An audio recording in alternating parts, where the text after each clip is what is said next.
ओम नमो भगवते वासुदेवाय। श्रीमद् भागवत महापुराण के प्रतिदिन कथा अध्ययन में अभी तक हमने छठे सकंद के पहले अध्याय में जाना कि अजामिल नाम का एक ब्राह्मण जो बड़ा ही अत्याचारी हो जाता है और वो अपने छोटे पुत्र का नाम नारायण रखता है। जब उसका अंतकाल समय निश्चित होता है, यमदूत उसे लेने आते हैं, तब वह नारायण नारायण पुकारता है। आज हम जानेंगे दूसरा अध्याय, विष्णु दूतों द्वारा भागवत धर्म निरूपण और अजामिल का परम धाम गमन।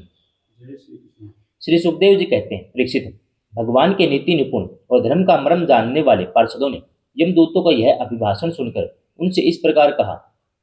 भगवान के पार्षदों ने कहा, यमदूतों, यह बड़े आश्चर्य और खेद की बात है कि धर्मज्ञों की सभा में अधर्म प्रवेश कर रहा है, क्योंकि वह निरपराध और अदंडनीय व्यक्ति को व्यर्थ ही दंड दिया जाता है। जो प्रजा के रक्षक हैं, शासक हैं, समदर्शी हैं, परोपकारी हैं, यदि वे ही प्रजा के प्रति विषमता का व्यवहार करने लगे तो फिर प्रजा किसकी शरण लेगी। सत्पुरुष जैसा आचरण करते हैं, साधारण लोग भी वैसा ही करते हैं। वे अपने आचरण के द्वारा जिस क्रम को धर्म अनुकूल प्रमाणित कर देते हैं, लोग उसी का अनुकरण करने लगते हैं। साधारण लोग पशुओं के समान धर्म और अधर्म का स्वरूप न जानकर किसी सत्पुरुष पर विश्वास कर लेते हैं, उसकी गोद में सिर रखकर निर्भय और निश्चिंत सो जाते हैं। वही दयालु सत्पुरुष है जो प्राणियों का अत्यंत विश्वास पात्र है, जिसने मित्र भाव से अपना हितैषी समझकर उन्होंने आत्मसमर्पण कर दिया, उन अज्ञानी जीवों के साथ कैसे विश्वासघात कर सकता है।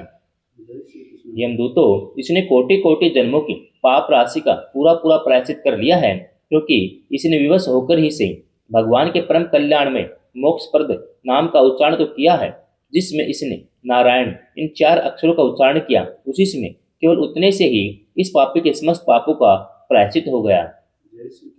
चोर, शराबी, मित्रद्रोही, ब्रह्मघाती, गुरु पत्नीगामी, ऐसे लोगों का संसर्गी, स्त्री, राजा, पिता, गाय को मारने वाला, चाहे जैसा हो, चाहे जितना बड़ा पापी हो, सभी के लिए यही इतना ही सबसे बड़ा प्रायश्चित है कि भगवान के नाम का उच्चारण किया जाए, क्योंकि भगवत नामों के उच्चारण से मनुष्य की बुद्धि भगवान के गुण, लीला और स्वरूप में रम जाती है और स्वयं भगवान की उनके प्रति आत्म बुद्धि हो जाती है। इस प्रसंग में नाम व्यवहार का अर्थ नाम उच्चारण मात्र ही है। भगवान श्री कृष्ण कहते हैं, यत गोविंदेति चक्रोश श्री कृष्ण माम दुर्वासिन रण में तत् परवेद्धम में हृदया अनुसमर्पति। मेरे दूर होने के कारण द्रौपदी ने जोर जोर से गोविंद गोविंद इस प्रकार करुण क्रंदन करके मुझे पुकारा। वह रण मेरे ऊपर बढ़ गया और मेरे हृदय से उसका भार क्षण भर के लिए भी नहीं हटता।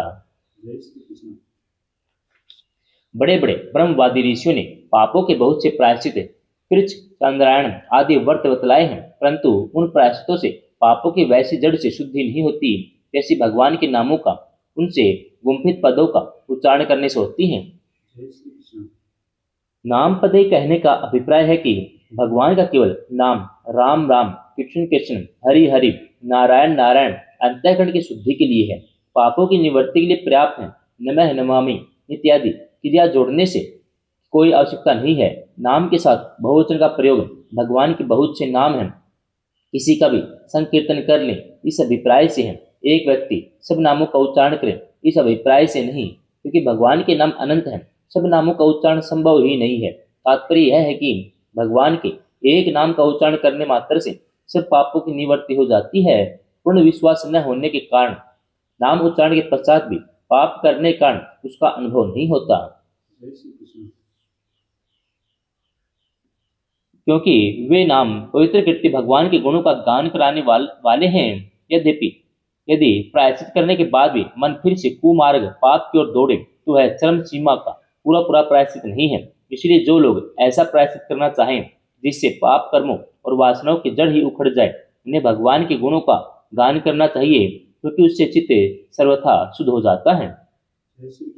इसलिए यमदूतों, तुम लोग अजामिल को मत ले जाओ, इसने सारे पापों का प्रायश्चित कर लिया है, क्योंकि इसने मरते समय भगवान के नाम का उच्चारण किया है।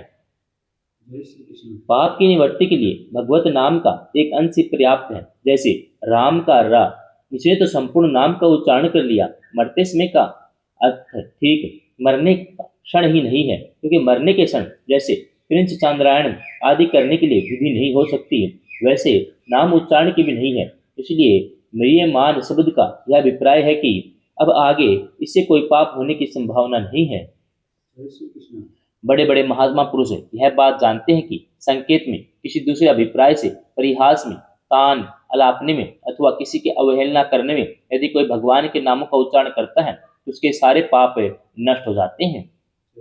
जो मनुष्य गिरते में, पैर फिसलते में, अंग भंग होते में, सांप के डसते, आग में जलते, चोट लगते में भी व्यवस्था से हरि हरि कहकर भगवान के नाम का उच्चारण कर देता है, वह यम यातना का पात्र नहीं रह जाता। महर्षियों ने जानबूझकर बड़े पापों के लिए बड़े, छोटे पापों के लिए छोटे प्रायश्चित बतलाए हैं।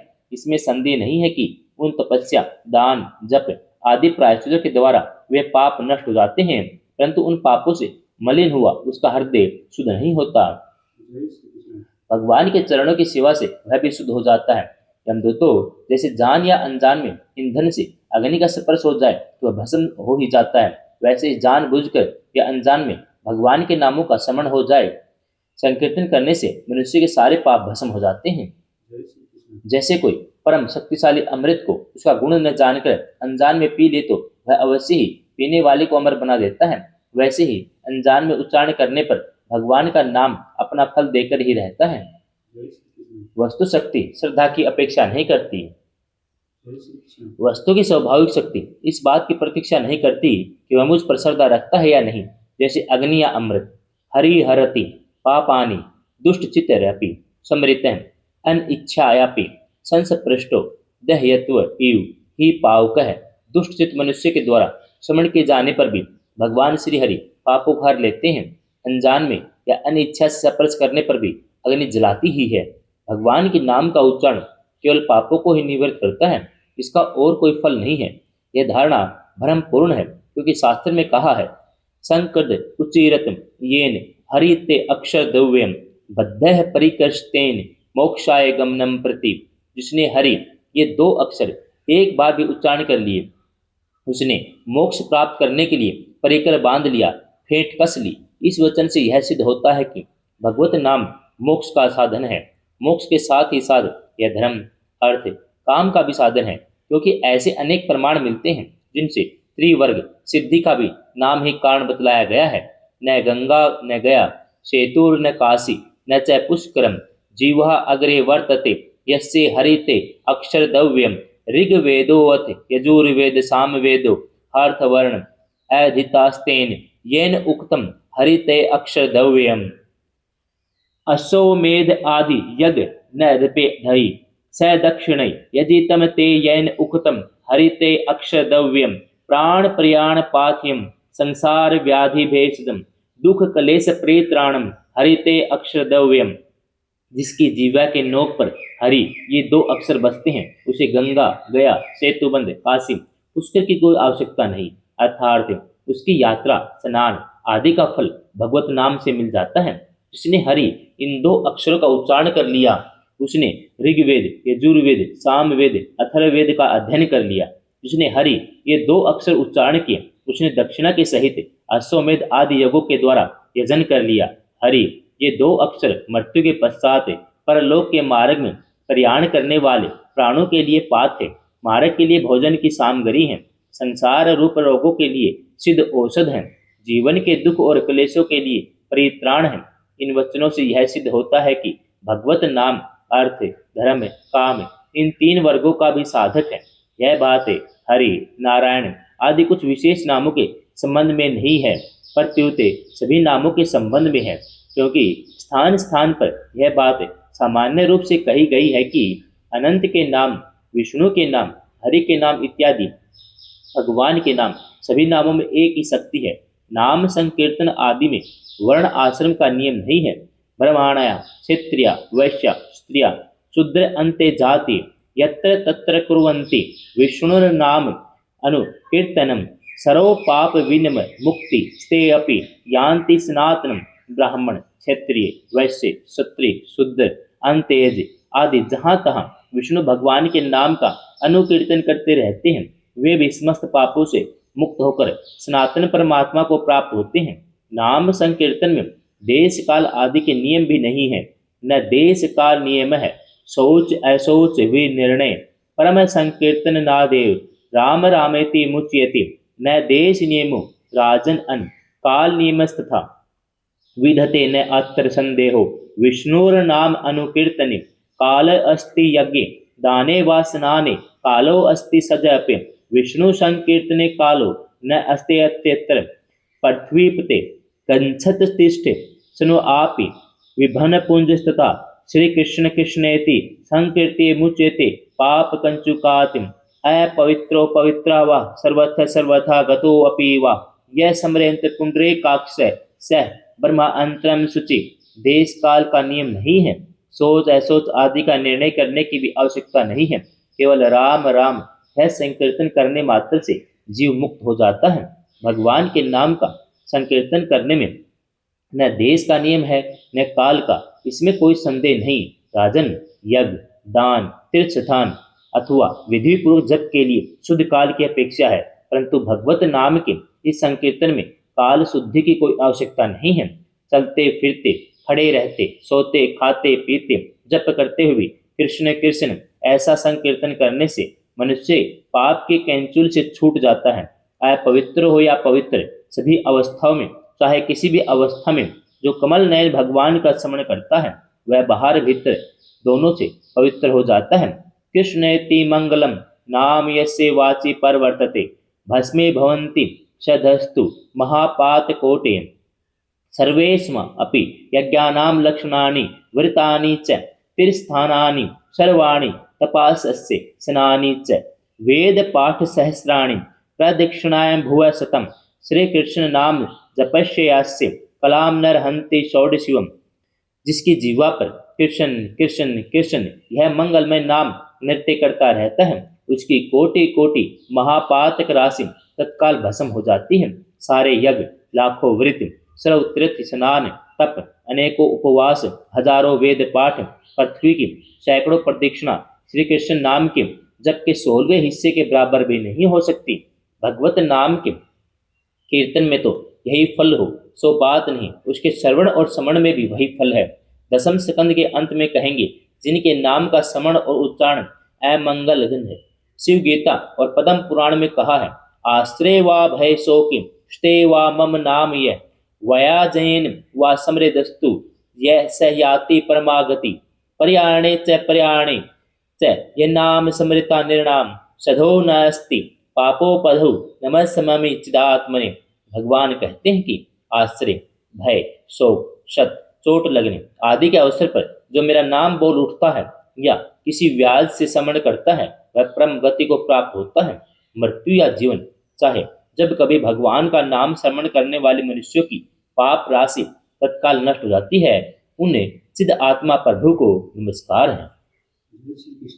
श्री सुखदेव जी कहते हैं, राजन, इस प्रकार भगवान के पार्षदों ने भागवत धाम धर्म का पूरा पूरा निर्णय सुना दिया और अजामिल को यमदूतों के पास से छुड़ाकर मृत्यु के मुख से बचा लिया। फिर ये परीक्षित पार्षदों की यह बात सुनकर यमदूत यमराज के पास गए और उन्हें यह सारा वृत्तांत ज्यों का त्यों सुना दिया। अजामिल यमदूतों के फंदे से छूटकर निर्भय और स्वस्थ हो गया। उसने भगवान के पार्षदों के दर्शन जनित आनंद में मगन होकर उन्हें सिर झुकाकर प्रणाम किया। निष्पाप परीक्षित भगवान के पार्षदों ने देखा कि अजामिल कुछ कहना चाहता है, तब वे सहसा उसके सामने वही अंतर्धान हो गए। इस अवसर पर अजामिल ने भगवान के पार्षदों से विशुद्ध भागवत धर्म और यमदूतों के मुख से वेद उक्त सगुण परवर्ती विषय के धर्म का श्रवण कर लिया था। सर्व पाप पाप हारी भगवान की महिमा सुनने से अजामिल के हृदय में शीघ्र ही भक्ति का उदय हो गया। अब उसे अपने पापों को याद करके बड़ा पश्चाताप होने लगा। अजामिल मन ही मन सोचने लगा, अरे मैं कैसा इंद्रियों का दास हूँ। मैंने एक दासी के गर्भ से पुत्र उत्पन्न करके अपना ब्राह्मणत्व नष्ट कर दिया। यह बड़े दुख की बात है। धिक्कार है, मुझे बार बार धिक्कार है। मैं संतों के द्वारा निंदित हूँ, पाप आत्मा हूँ। मैंने अपने कुल में कलंक का टिक्का लगा दिया। हाय हाय, मैंने अपनी स्त्री अबोध पत्नी का परित्याग कर दिया। शराब पीने वाली उल्टा का संसर्ग किया। मैं कितना नीच हूँ। मेरे माँ बाप बूढ़े और तपस्वी थे, वे सर्वथा असहाय थे। उनकी सेवा शुश्रूषा करने वाला और कोई नहीं था। मैंने उनका भी परित्याग कर दिया। ओह, मैं कितना कृत्यघन हूँ। अब मैं अवश्य ही अत्यंत भयावह नरक में गिरूंगा, जिसमें गिरकर धर्मघाती पाप आत्मा कामे पुरुष अनेक प्रकार के यम यातना भोगते हैं। इतिहासोत्तम में कहा है, श्रुत्वा नामानि तत्र स्थान उक्तानि हरे द्विज नार का नरक उन्मुक्ता सुदह एव महामुनि महामुनि ब्राह्मण देव भक्तराज के मुख से नरक में रहने वाले प्राणियों ने श्री हरि का नाम का श्रवण किया, वे तत्काल नरक से मुक्त हो गए। यज्ञ याग आदि रूप धर्म अपने अनुष्ठान के लिए जिस पवित्र देश काल पात्र शक्ति सामग्री श्रद्धा मंत्र दक्षिणा आदि की अपेक्षा रखता है, इस कलयुग में उसका संपन्न होना अत्यंत कठिन है। भगवत नाम संकीर्तन के द्वारा उसका फल अन्यास से प्राप्त किया जा सकता है। भगवान शंकर पार्वती के प्रति कहते हैं, ईशो अहम सर्व जगताम नाम नाम विष्णुर अहि जापक सत्यम सत्यम वद अमेव इव हरे नारण्यम गतिर्ण नाम। संपूर्ण जगत का स्वामी होने पर भी मैं श्री विष्णु भगवान के नाम का जप करता हूँ। मैं तुमसे सत्य सत्य कहता हूँ, भगवान को छोड़कर जीवों के लिए अब कर्मकांड आदि कोई भी गति नहीं है। श्रीमद् भागवत में यह बात आगे आने वाली है कि सतयुग में ध्यान से, त्रेता में यज्ञ से, द्वापर में अर्चा पूजा से जो फल मिलता है, कलयुग में वह केवल भगवत नाम से मिलता है। और भी है कि कलयुग दोषों का निधि है, परंतु इसमें एक महान गुण यह है कि श्री कृष्ण संकीर्तन मात्र से ही जीव बंधन मुक्त होकर परमात्मा को प्राप्त कर लेता है। इस प्रकार एक बार के नाम उच्चारण की भी अनंत महिमा शास्त्रों में कही गई है। यह मूल प्रसंग में ही एकद आपी कहा गया है, सकृत उच्चारितम का उल्लेख किया जा चुका है। बार बार जो नाम उच्चारण का विधान है वह आगे और पाप न उत्पन्न हो जाए इसके लिए है। ऐसे वचन भी मिलते हैं कि भगवान के नाम का उच्चारण करने से भूत वर्तमान भविष्य के सारे ही पाप भस्म हो जाते हैं। यथा वर्तमानं च यत् पापं यद् भूतं यद् भविष्यति तत्सर्वं निद्रहस्तासु गोविंद अंतनल कीर्तनम। फिर भी भगवत प्रेमी जीव को पापों के नाश पर अधिक दृष्टि नहीं रखनी चाहिए। उसे तो भक्ति भाव की दृढ़ता के लिए भगवान के चरणों में अधिकाधिक प्रेम बढ़ता जाए, इस दृष्टि से अहरनिश नित्य निरंतर भगवान के मधुर मधुर नाम जपते रहना जाना चाहिए। जितनी अधिक निष्कामता होगी उतनी नाम की पूर्णता प्रकट हो जाएगी, अनुभव में आती जाएगी। अनेक तार्किकों में मन में यह कल्पना उठती है कि नाम की महिमा वास्तविक नहीं है, अथर्ववाद मात्र है। उनके मन में यह धारणा तो हो ही जाती है कि शराब की एक बूंद भी पतित बनाने के लिए पर्याप्त है, परंतु यह विश्वास नहीं होता कि भगवान का एक नाम भी परम कल्याणकारी है। शास्त्रों में भगवत नाम महिमा को अथर्ववाद समझना पाप बताया है। पुराणे ईशवादत्वं ये वदन्ति नराधमा तर अजितानि पुण्यानि तदेव भवन्ति हि मन नाम कीर्तन फलम विविध्यम निसमेन श्रद्धाति मनुते यद अर्थम वादम यो मानुषितम इहम दुखे चैष्टामि संसार घोर विविध अति पीड़ितांगम अथर्ववाद हरिनामी संभावयति यो नरः स पापिष्ठो मनुष्याणाम नरके पतितम स्फुटकम। जो नराधम प्राणों में अथर्ववाद की कल्पना करते हैं उनके द्वारा उपार्जित पुण्य वैसे ही हो जाते हैं। जो मनुष्य मेरे नाम कीर्तन के विविध फल सुनकर उस पर श्रद्धा नहीं करता, उसे अथर्ववाद मानता है, उसको संसार के विविध घोर तापों को पीड़ित होना पड़ता है, मैं अनेक दुखों में डाल देता हूँ। जो मनुष्य भगवान के नाम में अर्थवाद की संभावना करता है वह मनुष्य में अत्यंत पापी है, उसे नरक में गिरना पड़ता है। मैंने अभी जो अद्भुत दृश्य देखा, क्या यह स्वप्न है अथवा जागृत अवस्था का ही प्रत्यक्ष अनुभव है? अभी अभी जो हाथ में फंदा लेकर मुझे खींच रहे थे वे कहाँ चले गए? अभी अभी वे मुझे अपने फंदों में फंसाकर पृथ्वी के नीचे ले जा रहे थे, परंतु चार अत्यंत सुंदर सिद्धों ने आकर मुझे छुड़ा लिया, वे अब कहाँ चले गए?